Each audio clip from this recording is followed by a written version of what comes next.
நண்பர்கள் அனைவருக்கும் வணக்கம். நம்ம வீட்டுக்கு பின்னாடி ஒரு நெல்லிக்காய் மரம் இருக்கு. இந்த வருஷம் செம்மையா காய்ச்சிருக்கு. பாருங்க கிளைகள்ல பிஞ்சுகள் எந்த அளவுக்கு காய்ச்சி தொங்குதுன்னு. நிறைய நண்பர்கள் எங்க வீட்லயும் நெல்லிக்காய் மரம் இருக்கு. செழிப்பா வளர்ந்துட்டு இருக்கு. ஆனா காய்க்கவே மாட்டேங்குதுன்னு சொல்லுவாங்க. இந்த மாதிரி நெல்லிக்காய் மரத்துல நிறைய காய்க்கிறதுக்கு என்ன டிப்ஸ் ஃபாலோ பண்ணணும்னு பின்னாடி சொல்றேன். வாங்க இன்னைக்கு நம்ம மரத்துல இருக்கக்கூடிய நெல்லிக்காய் பறிக்க போலாம். இந்த நெல்லிக்காய் வந்து சிலர் அரைநெல்லின்னு சொல்லுவாங்க. சிலர் வந்து பார்த்தீங்கன்னா சிறுநெல்லின்னு சொல்லுவாங்க. ஆங்கிலத்தில் இது ஸ்டார் ஷேப்பில் இருக்கிறதால ஸ்டார் கோஸ்பெரி அப்படின்னு பேர்.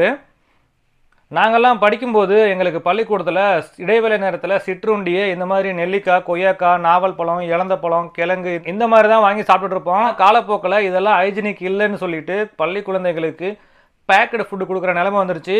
ஆனால் இந்த மாதிரி ஸ்நாக்ஸுக்கெல்லாம் இப்போவும் ஒரு மவுசு தான். எனது மகள் படிக்கிற பள்ளிக்கூடத்தில் அவன் நண்பர்கள்லாம் கேட்டாங்கன்னு சொல்லிட்டு தனியாக ஒரு பேக் நிறைய எடுத்துகிட்டு போவான்.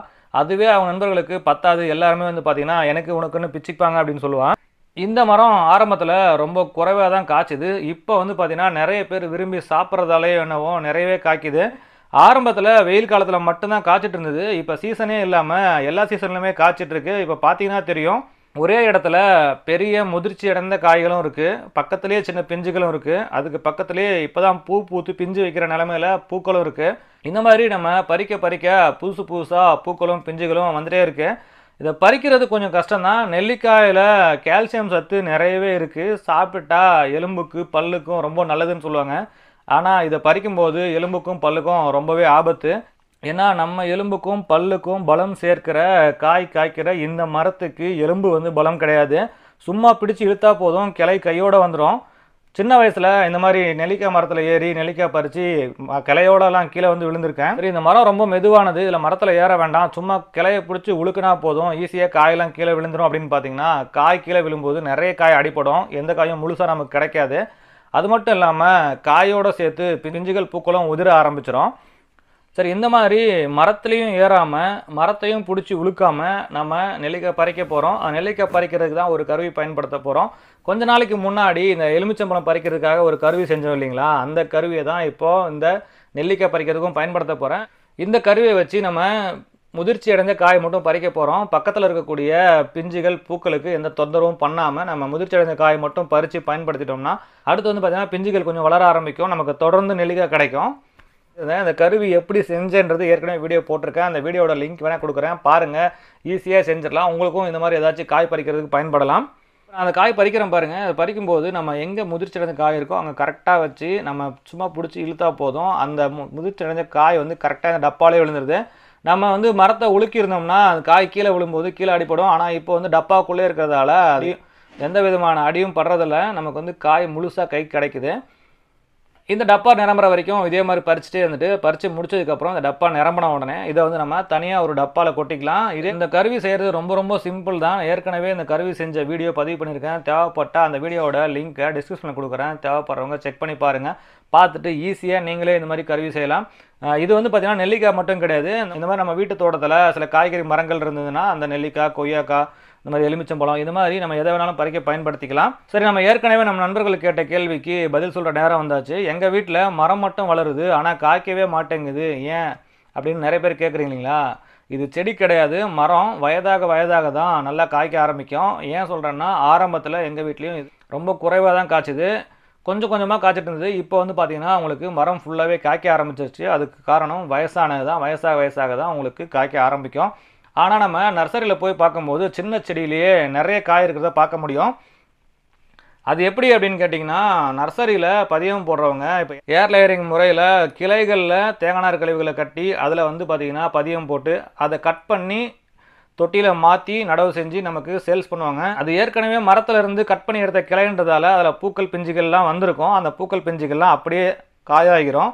ஆனால் அதுக்கப்புறம் நம்ம அதை கொண்டு வந்து வேறு தொட்டியில் நடவு செஞ்சதுக்கப்புறம் அந்த ஒரு சீசனுக்கு அந்த பூ பிஞ்சு மட்டும் தான் காய்ச்சிருக்கும். அடுத்தது வந்து உடனே பூ வைக்க ஆரம்பிக்காது. ஏன்னா ஒரு மரம் வந்து பார்த்தீங்கன்னா இப்போ நம்ம தொட்டியில் வச்சாச்சு, அதை வந்து நம்ம மறுபடியும் வளர்க்க ஆரம்பிக்கிறோம். அப்போ வந்து அந்த செடி மரமாகிறதுக்கான முயற்சிகள் மட்டும் தான் செஞ்சிட்ருக்கோம். மரம் காய்க்கிறதுக்கான வேலையை செய்யாது. மரம் நல்லா காய்க்கணும்னா நல்லா வளர விடுங்க. மரம் ஓரளவுக்கு நல்லா வளர்ந்ததுக்கப்புறம் கண்டிப்பாக காய்க்க ஆரம்பிக்கும். மரமானதுக்கப்புறமும் சரியாக காய்க்கலை அப்படின்னா அரப்பு மோர் தெளிச்சு விடுங்க. இந்த அரப்பு மோர் என்ன பண்ணோம்னா நிறைய பூக்கள் பூக்க தூண்டும். அதே மாதிரி பூத்த பூக்கள் பிஞ்சுகளாகவும் பெரிய காயாகவும் வளர்கிறதுக்கு உதவி செய்யும். சரி, இந்த மரத்துக்கு என்ன சத்து கொடுக்கலாம் அப்படின்னு பார்த்தீங்கன்னா, இயற்கை உரங்கள் நீங்கள் எது வேணாலும் கொடுக்கலாம். கிச்சன் வேஸ்ட் கம்போஸ்ட் கொடுக்கலாம், மண்புழு உரம் கொடுக்கலாம், அல்லது தொழு உரம் கொடுக்கலாம். நம்ம வீட்டை சுற்றி ஏதாவது கால்நடைகள் இருந்ததுன்னா அந்த கால்நடை கழிவுகளை எடுத்து நம்ம இந்த செடியோட வேர்ப்பகுதியில் போட்டு வச்சோம்னா அதுவே மக்கி உரமாயிரும். ஆனாலும் இந்த மாதிரி மரங்களுக்கு நம்ம தனியாக உரத்தை கொடுக்கணும்னு மரம் எதிர்பார்க்காது.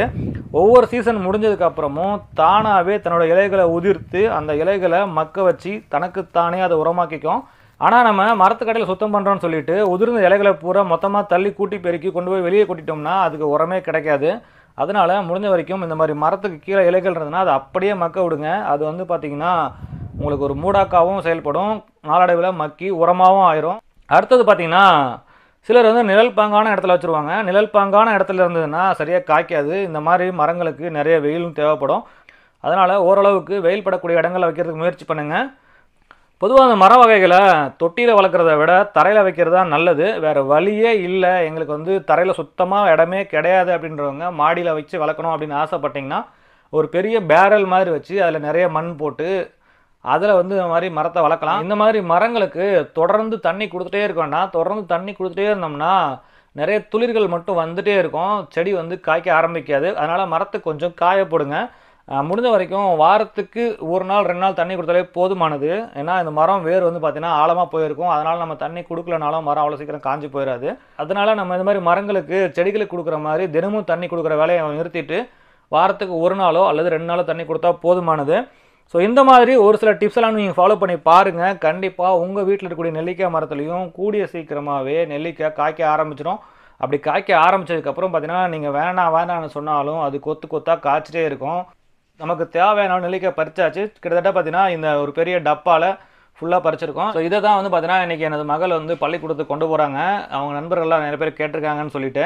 உங்கள் வீட்லேயும் இந்த மாதிரி நெல்லிக்காய் மரம் இருந்ததுன்னா மரம் காய்க்கவே இல்லை அப்படின்னு ஃபீல் பண்ண வேண்டாம். கண்டிப்பாக அந்த மரம் நாளடைவில் கொஞ்சம் கொஞ்சமாக வயசாக கண்டிப்பாக காய்க்க ஆரம்பிக்கும். அது வரைக்கும் நம்ம ஏற்கனவே சொன்ன மாதிரி சில டிப்ஸ்லாம் ஃபாலோ பண்ணி பாருங்கள். எங்கள் வீட்லேயும் இந்த மரம் ஆரம்பத்தில் கொஞ்சமாக தான் காய்க்க ஆரம்பிச்சிது.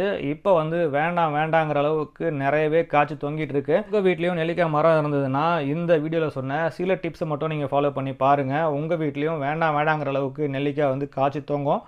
மேலும் ஒரு நல்ல பதிவை சந்திக்கலாம். நன்றி, வணக்கம்.